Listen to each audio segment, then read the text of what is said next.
अस्सलाम वालेकुम।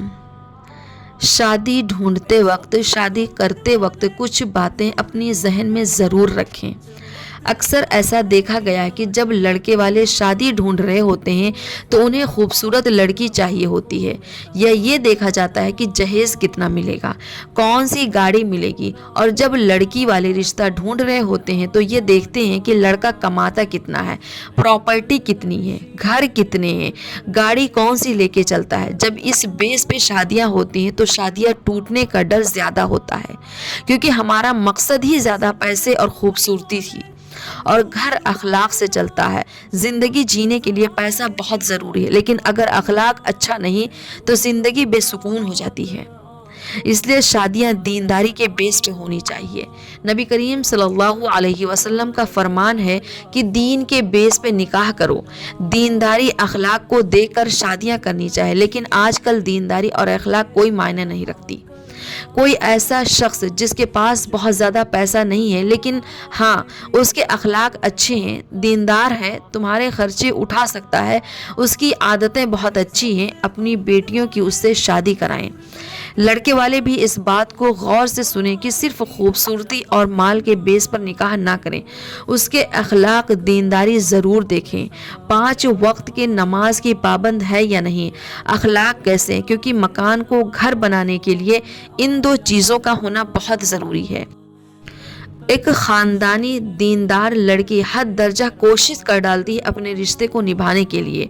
आपको अपनी नस्ल आगे बढ़ानी होती है और नस्ल औरत से बढ़ती है। एक औरत का अपने बच्चों पे असर ज़्यादा होता है, क्योंकि वो घर में होती है, पूरे टाइम बच्चे अपनी माँ के साथ होते हैं, अपनी माँ की सारी एक्टिविटी को ऑब्ज़र्व करते हैं। एक औलाद का उसकी माँ के साथ ज़्यादा से ज़्यादा टाइम गुजरता है। बच्चों में वही सारी चीज़ें पाई जाती हैं जो उसके माँ में पाई जाती हैं। अगर माँ दीनदार है तो बच्चे भी दीनदार होंगे, अगर माँ उम्दा अखलाक है तो बच्चे भी उम्दा अखलाक वाले होंगे। अगर माँ अपने रिश्ते को निभाने की कोशिश कर रही है, जैसे अपना रिश्ता निभा रही है, बच्चे भी अपने सारे रिश्ते इसी तरह निभाने की कोशिश करेंगे।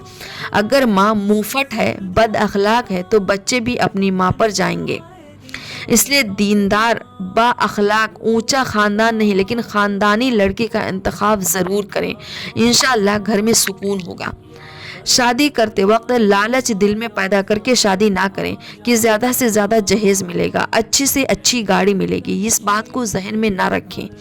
अगर आप चाहते हैं कि आपका नाम बाकी रहे, आपके जाने के बाद भी लोग आपको याद करें, आपका नाम रोशन रहे, आपकी औलादें नेक सौले हों, आपकी खिदमत करें, आपकी इज्जत करें, आपके पैरों तले अपनी जन्नत ढूंढने की कोशिश करें, बुढ़ापे में आपका सहारा बने, तो ये तभी मुमकिन हो सकता है जब आप निकाह करते वक्त बाहया परहेजगार दीनदार लड़के का इंतखाब करेंगे, क्योंकि हमारा दीन हमें अपने वालिदैन की इज्जत करना सिखाता है। एक वाक़या है कि हज़रत मुबारक रहमतुल्लाह अलैह एक बहुत ही दीनदार परहेजगार इंसान थे जो इस दुनिया से गुजरे हैं। वो एक जगह नौकरी करते थे, किसी रईस इंसान के बाग की रखवाली किया करते थे। हज़रत मुबारक रहमतुल्लाह अलैह अपने मालिक के फेवरेट थे। उनका मालिक उनसे उनके तक़वे, दीनदारी और ईमानदारी की वजह से बहुत मुतासिर था। वो अक्सर उनसे मशवरे किया करता था। एक बार हज़रत मुबारक रहमतुल्लाह अलैह से उनके मालिक ने मशवरा किया कि मेरी बेटी बड़ी हो गई है, वो शादी की उम्र को पहुंच गई है, समझ में नहीं आ रहा कि उसके लिए कैसे लड़के का इंतखाब। हज़रत मुबारक रहमतुल्लाह अलैह ने फरमाया कि दीनदार और अखलाक के बेस पर शादियाँ करें। जाहिल लोग हसब नसब देखकर शादियाँ करते हैं, यहूदी दौलत देखकर शादियाँ करते हैं, ईसाई खूबसूरती देखकर शादियाँ करते हैं, लेकिन हमारा इस्लाम हमसे ये कहता है कि शादी करते वक्त दीनदारी और अखलाक को सबसे ऊपर रख कर अपने बच्चों की शादियाँ करें। इस मालिक ने मुबारक रहमतुल्लाह अलैह की सारी बातें सुनी और घर जाकर अपनी बीवी से मशवरा किया, तो बीवी ने कहा, मुबारक रहमतुल्लाह अलैह ने बहुत अच्छी बात कही है कि हमें अपने बच्चों की शादियां करते वक्त सामने वाले में अच्छा अखलाक और दीनदारी को सबसे ऊपर रख कर देखना चाहिए।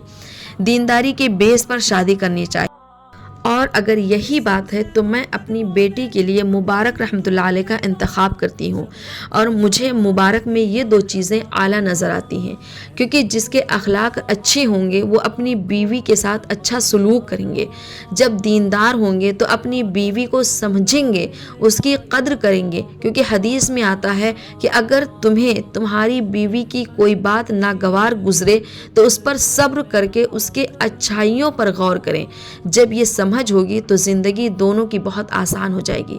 اس لیے مبارک رحمۃ اللہ علیہ کے مالک نے اپنی بیٹی کے لیے مبارک رحمۃ اللہ علیہ کا انتخاب کیا اور اپنی بیٹی کا ان سے نکاح کر دیا، اور اللہ کے فضل سے یہ نکاح اتنا بابرکت ثابت ہوا کہ حضرت مبارک رحمۃ اللہ علیہ کو ایک بیٹا ہوا، اس کا نام عبداللہ رکھا گیا، اور آگے چل کر یہ عبداللہ بہت بڑے محدث بنے جنہیں ہم عبداللہ ابن مبارک کے نام سے جانتے ہیں۔ اس بات پر غور کریں کہ جب دینداری کے بیس پر شادیاں ہوتی ہیں، ان سے جو نسلیں آگے بڑھتی ہیں وہ بہت اعلیٰ ہوتی ہیں، بہت بڑے بڑے پرہیزگار، محدث، تاریخ لکھنے والے، بڑے بڑے مقرر، بڑے بڑے حافظ، عالم بنتے ہیں۔ اس لیے شادی کرتے وقت صرف یہ ذہن میں مت رکھیں کہ مجھے شادی کرنا ہے، بلکہ یہ ذہن میں رکھیں کہ اس عورت سے ہماری نسل آگے بڑھے گی۔ اس لیے دیندار، اعلیٰ اخلاق والے لوگوں کا انتخاب کریں۔ امید ہے میری باتیں سمجھ میں آئی ہوں گی۔ اللہ حافظ۔